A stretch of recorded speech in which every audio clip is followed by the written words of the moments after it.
What's up, nerds? Welcome back to my Jump to Lightspeed card review series for Star Wars Unlimited. This is the series where I'm reviewing every single card in Star Wars Unlimited from 1 star to 5 stars. This is the Villainy aggression portion of the list. Quickly, the card reviews are 5 stars are like really meta-defining cards. 4-star cards are really good cards. You're going to see these cards all the time. 3-star cards, these are cards that are going to be like good to play. You're going to see them come in and out and like phase in and phase out depending on how the meta adjusts. 2-star cards are really niche dependent cards. They're not really groundbreaking. They're not that insane, but they have like 1 or 2 uses. 1-star cards are like forgettable junk cards. On to the card reviews. So first up is First Order Stormtrooper. It's a 1-cost 2/1 with an on attack when defeated, deal 1 indirect damage. In Red Villain, we've seen Death Star Stormtrooper, which was a 1-cost 3/1. This, if you squint hard enough, is kind of a 1-cost 3/1 because if on attack you get to deal the 1 indirect damage, yes, it's a little bit worse if you don't want to spread it out. And this also has the additional benefit of the when defeated effect. So even if they ping this on turn 1 and kill it, you then can deal 1 indirect damage. So you didn't just completely like waste your 1 resource. If you want to play an extreme aggro deck, like maybe in Major Vonreg or Kylo, I was running 1 health units and set 2. I don't know what Kylo's doing these days, but if they're still running Death Star Stormtrooper, this may completely replace it in the new decks and the new versions coming up, because just being able to deal 1 indirect damage is better than like doing nothing. 2 notable synergies with this. In Thrawn, the when defeated, you can deal 2 indirect damage because you get to trigger it twice, which is pretty good. I played against somebody who was doing a Thrawn red deck. Their starting turn was First Order Stormtrooper, First Order Stormtrooper. And that was actually like kind of a pain in the ass because I was playing like an experimental deck. They got to swing in with 1 First Order Stormtrooper. I killed the other one and it got to do 2 indirect damage. I still had to take out the other First Order Stormtrooper. So this, like, one of these guys could reasonably do like 4 damage if you let 1 swing in, which is like kind of good for a turn 1 play 1 cost. If you're playing really aggressive in a swarm strategy and playing like 2 turn 1 plays, I could see First Order Stormtrooper seeing play in that. And also in the new Boba Fett deck, if you play First Order Stormtrooper out and they ping it on turn 1, Boba can still deal 2 indirect damage, which is really good. It's not useless. It might seem like pretty mediocre on the surface. I think it's better than mediocre. I think it's a 3-star card. I think you're going to see it pop its head in and out. And if ping decks really become a problem, this card isn't worthless into them. Yes, it dies, but you get the indirect damage. And if you're playing an indirect damage focused deck like Boba, or if you're playing a Thrawn red deck, this could just fit in nicely. So I'm giving First Order Stormtrooper 3 stars. So next up is Allegiant General Pryde, who's a 2-cost 2/3 First Order official. The official trait is relevant if you're running like red-green Palpatine from set 1. And he has the text that if you have the initiative token, you get to deal 2 indirect damage to a player. And in Boba Fett, the new Boba Fett, he's kind of an on-attack, deal 3 indirect damage to a player. I think Allegiant General Pryde, if you have initiative, is just the best turn 1 play you can make. If they can't deal with it on turn 1, which most decks can't, it's essentially, in like a Boba deck, 5 damage for your turn 1 play with just 1 card. That is insane. And I know it's only 5 damage in Boba, but it's also 4 damage in other red villain decks. So I think a lot of red villain decks are going to play him. I don't think he fits into Django because you'd much rather play a card that deals 1 damage so you can Tarkin Town it on turn 1. That way they don't even get to attack with it.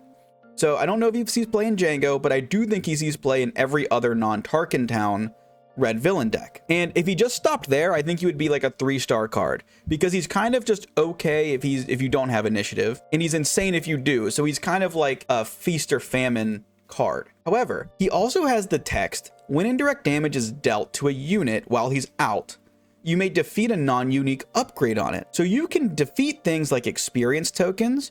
You can defeat things like shield tokens because the indirect damage goes through the shield. So if they choose a crafty smuggler, it would deal 1 damage and defeat the shield token. And it would also defeat things like DL-44 Blaster. So that, I think, altogether makes Allegiant General Pryde a 4-star card. I think that text, the indirect damage defeating a non-unique upgrade, is like sneaky good. Because I think we're going to see a lot of people trying to like upgrade their ships and like adding experience tokens here and there. So you can deal indirect damage. They think, oh, well, I have an experience token, so it can take an indirect damage. Well, it can't, because you hit it with the indirect damage and then they lose the experience token. So it makes the decision for your opponent so much harder once they realize what Pryde can do. I think Allegiant General Pryde is just like the best turn 1 play, and I think that makes him a 4-star card. Next up, General Hux. Supremely. My disappointment in your performance cannot be overstated. So General Hux is a 2-cost 1/4 First Order official. The First Order trait is kind of relevant. I don't think a First Order deck is coming together, but the official trait, again, in Palpatine Red would be relevant. And General Hux is another one of these turn 1 plays that have like a conditional draw a card. It's really reminiscent of C-3PO, where C-3PO is, when played on attack, you basically get to gamble and see if you can draw a card. And in a lot of decks that run him, he's very consistent because he's in Yoda. I think he's going to be played in set 4 Han, because how that works is you would almost every time draw a card. So like 2/1/4 draw a card and 2/0/5 draw a card is also seen play, and that's really, really good. So the problem with General Hux's draw a card effect is you have to play another First Order card in order to exhaust him and draw a card. And I just don't know if there's enough First Order cards to just make him consistent. Yes, if you're running a full First Order deck, it might come together, but as a First Order, like, I don't think there's that many great First Order cards. You're going to have one deck that is going to be able to make use out of Hux, and I think that deck is just Fringe. That's like a Phasma ECL deck. And there's so many, I just think Phasma ECL is a worse version of Boss Green. And General Hux goes well in Phasma, and I just don't see Phasma being good, so I don't think General Hux is good. And the Raid 1 is also relevant, yes. I don't see it. Maybe I'm just sleeping on the First Order deck. It just doesn't seem like it's going to come together this set. If in future sets over the next 2 years we get more First Order cards, then we should reevaluate Hux and Phasma to see how broken we can get the First Order to be. So all that being said, General Hux, 1-star card with potential to grow in the future. So next up is Special Forces TIE Fighter. It's a 2-cost 2/3 First Order vehicle fighter.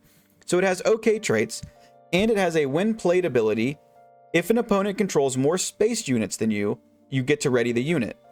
So notably, this suffers from the same issue that one of the Ahsokas suffers from, where that one only got ambush if your opponent controls more units than you. It has the same issue that one of the Ahsokas did, is that your opponent actually needs to control 2 more space units than you for you to actually get this when played effect. If they only had 1 space unit, as soon as you put Special Forces TIE Fighter down, you would then have the same units, so it wouldn't ready. So you might be thinking, okay, so it's a 2-cost 2/3, and even if you ignore the when played ability, is it good? It kind of is. I've been saying that the 2-cost 2/3 stat line for aggro decks is better than 2-cost 3/2s, because a lot of control cards can counter 3/2s, and they can't really cleanly trade into 2/3s that well. If you look at Red Villain, their only good turn 1 space play was Kylo's TIE Silencer, which is a 3/2. And in a lot of decks, like in a Vonreg deck, I think Special Forces TIE Fighter fits in better, because if you're going up against a blue villain deck, they throw down Inferno 4, you throw down Special Forces TIE Fighter, they can't kill you on their first action next turn, so you get a sneak in damage to their base. And then you have the ability to throw a pilot on this, upgrade it, put other vehicles down. The stat spread for this card is better than Kylo's TIE Silencer's stat spread for aggressive decks. So I just think this card is good. I think it's going to see play in like an aggressive red villain deck. And I mean, 2/3 later in the game can come in ready under certain circumstances is a solid card. So I just think Special Forces TIE Fighter is a 3-star solid card. Prototype TIE Advanced, 3-cost 4/3 Imperial Vehicle Fighter vanilla unit. It's got good traits. Imperial Vehicle Fighter are good traits. The problem with Prototype TIE Advanced is kind of the same problem that we see with the 4/3 stat line on the ground. A lot of turn 1 plays have 3 attack. So you're playing your turn 2 play, and it can just easily be traded into by their turn 1 play, which makes this bad. And like I've been saying, the 4 health stat line is like a huge breakpoint in space. So I think I would just rather play a 3/4/3 instead of a 3/3/4. I think Prototype TIE Advanced is 1 star. And speaking of 3-cost 3/4 spaceships, Vonreg's TIE Interceptor is a 3-cost 3/4 spaceship. First Order vehicle fighter traits. First Order I think is still weaker than Imperial, but let's look at the effect. So while this unit has 4 or more power, it gets Overwhelm, and while it has 6 or more power, it gains Raid 1. The clearest synergy with Vonreg's TIE Interceptor is if you're playing red-yellow villain, you're going to be running Surprise Strikes. And if you're running Surprise Strikes, Vonreg's TIE Interceptor gets Overwhelm and Raid 1. You're already running Surprise Strikes, so a card that enhances a card that you're already running is like really, really good. And we've seen a 3-cost 3/4, which was Punishing 1, see play in red villain decks. I think this is just better than Punishing 1. The readying effect of Punishing 1 really didn't, like, that really wasn't that relevant outside of like a Bosk deck, and it was really sporadic.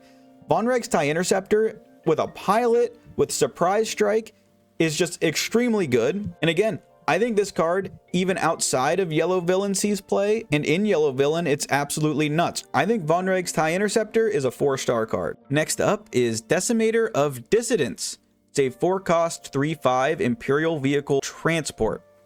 And a transport is especially good in Rio Durant because he can get, when he deploys onto it, he gives it +1 attack. And a 4-cost 3/5 is just okay. Let's see the effects. If you've dealt indirect damage this phase, this unit costs 1 less to play, and it Overwhelm. So the Overwhelm is nice. If you played First Order Stormtrooper on turn 1 and it's not dealt with on turn 1, on turn 2, if they kill it, you deal indirect damage. If they don't kill it, you can attack with it and deal indirect damage. That's just good in general. In Boba Fett decks, it becomes even more reliable because there are other ways to deal non-combat damage, and when you deal non-combat damage, you exhaust Boba to do an indirect damage. So if you play like Series Officer on turn 1, and it dies on turn 2, and it deals 2 damage to a base, that's non-combat damage, and then you could exhaust Boba Fett and deal 1 indirect damage, and this costs 1 less to play. And you can also do things like play ISB Agent out.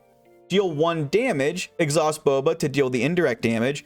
You can kind of treat this as a 3-cost 3/5 that also like played a unit to the ground that had an effect. This works with when defeated on Greedo. This works when played on ISB Agents.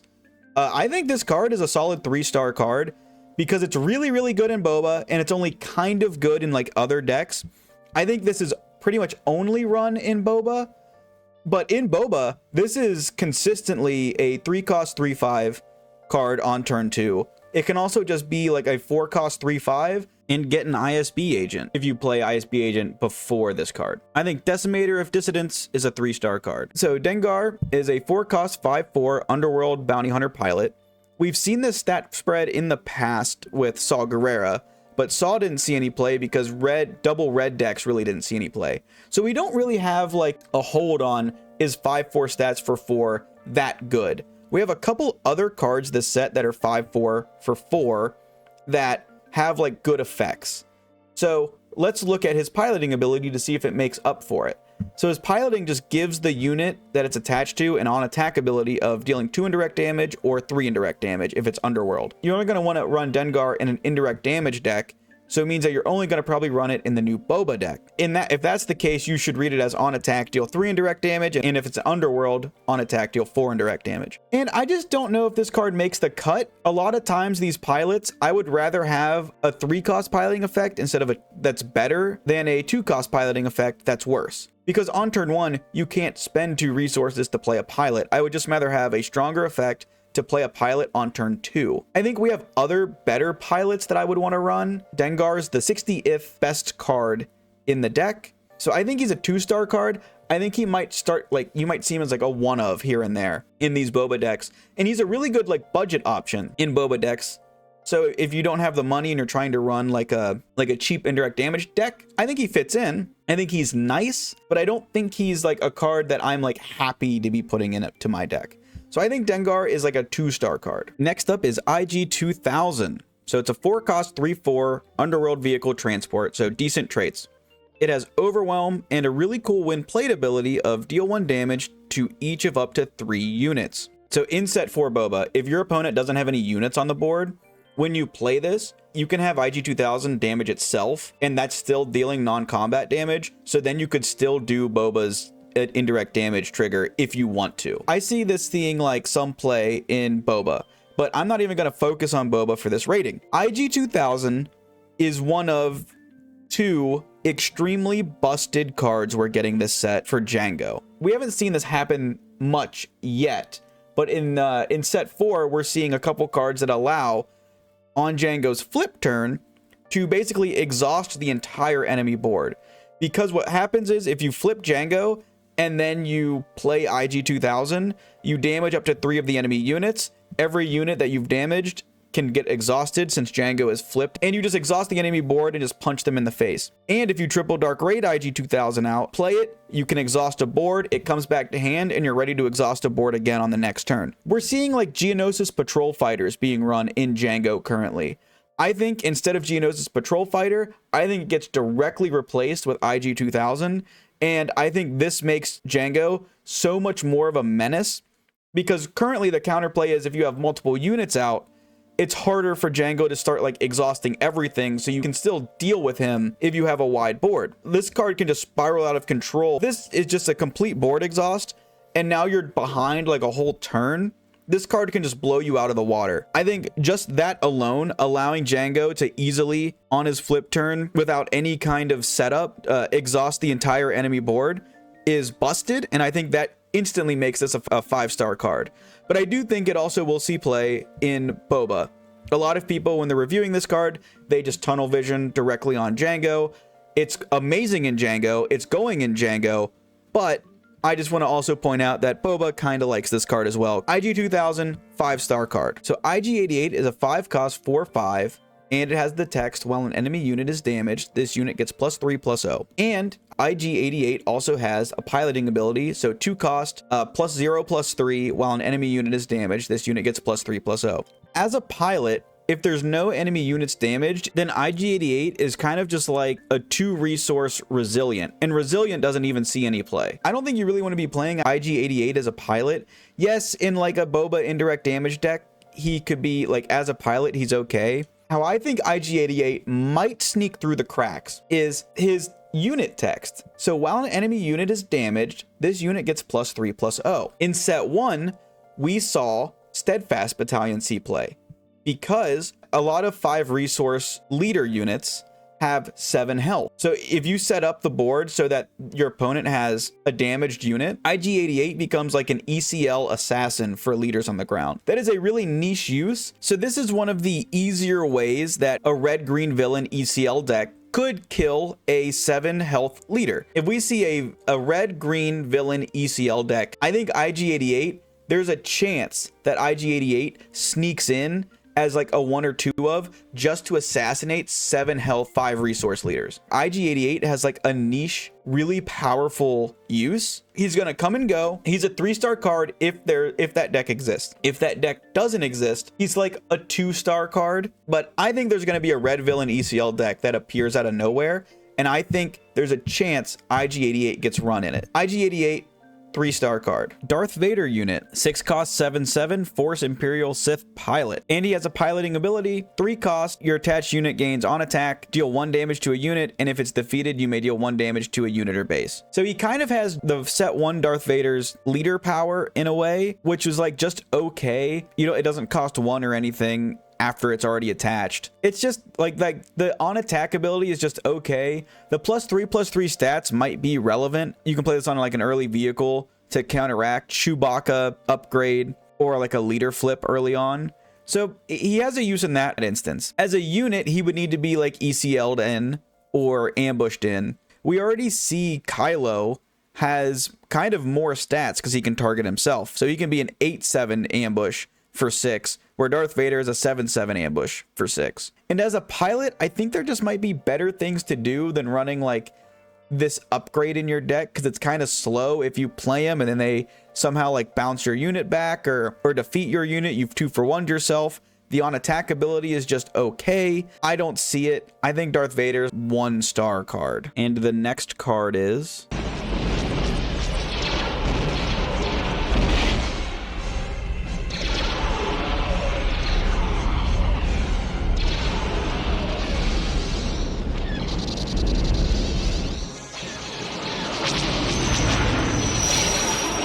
That's right. It's the Devastator. So the Devastator's 8-cost 9/6 Imperial Vehicle Capital Ship. So what's the biggest issue with indirect damage? Well, your opponent gets to decide. So that's typically worse for you. With the Devastator, you get to assign all the indirect damage you deal to opponents. And that wouldn't be enough, right? When played, deal 4 indirect damage to each opponent, notably each opponent. So in Twin Suns, you deal 4 indirect damage to everybody. But that's not the topic of this video. The Devastator is just an insane card. First of all, Imperial Vehicle Capital Ship, great traits. Can come out on 7 in Piet. And also, if Piet is flipped, it can come out with 6 resources. And I've played a lot of Piet Red Thermal Oscillator. You have such a high chance of getting like a ramp card. A lot of times, Devastator can come down on your opponent's 5 resource turn. That's just devastating. They have to spend almost their whole turn just killing it, and they already took 4 indirect damage. You're at the point in the game now where you're just sending big capital ship after big capital ship after big capital ship at them. In Piet, this card is insane. In Django, this card is insane. In Django, this is like an 8 cost, 9/6, exhaust a problem, and also you can deal just 4 damage to base. Which, I mean, burn damage in Django is just good, because a lot of times, even if your opponent has turned the corner on you, having a big ship that can deal face damage and then still be a threat is really important. In Boba, it just makes your leader better, and this deals 5 indirect damage. I mean, there's not much to say. There's not like some crazy combo I have to concoct in my head to like try and convince you that this card is insane. This card is insane. I think this card is the best legendary in the set. This is the card I want the most as a serialized card when I open my Carbonite boxes. And I'm going to be opening Carbonite boxes on my YouTube channel, so subscribe if you want to see that. I think this will be the most expensive, like normal legendary in the set. This card is an easy 5-star card. It's good in every single red villain deck that you could possibly imagine it in as a top end. It is a good closer. It soaks up removal if you have other big players. It can do like base damage. It is insane. 5-star card. And finally, no disintegrations. As you wish. No Disintegrations is a 3-cost plan. Deal damage to a non-leader unit equal to 1 less than its remaining HP. The only notable thing about No Disintegrations is that in set 1 Vader, it's essentially a 4-cost Vanquish that takes 2 actions. The problem with that is when you want to remove something, typically you want to remove it in 1 action. That way it doesn't get a chance to actually attack you. I don't see why you would really run No Disintegrations. If you're running like red-green set 1 Vader, like maybe you run this. I just don't think it's that great of a card. So with the niche play in Vader, I'll give it 2 stars. Now on to the roundup. Red Villain got some pretty good tools, some good options, and some of the best cards that I've seen in the set. Devastator IG-2000 go so well in a couple decks. Devastator is going to be everywhere. Allegiant General Pryde and Vonreg's TIE Interceptor are just good upgrades. You got a couple fine pieces for like indirect damage and like just general like decent cards. General Hux could get better if we get more first order synergy later on in the next 2 years. So something to keep an eye out on. Thank you for watching the video. I really appreciate it if you made it this far. If you like the content that I'm making, please feel free to subscribe. I plan on continuing making card reviews, deck guides, box openings, and yeah, see ya.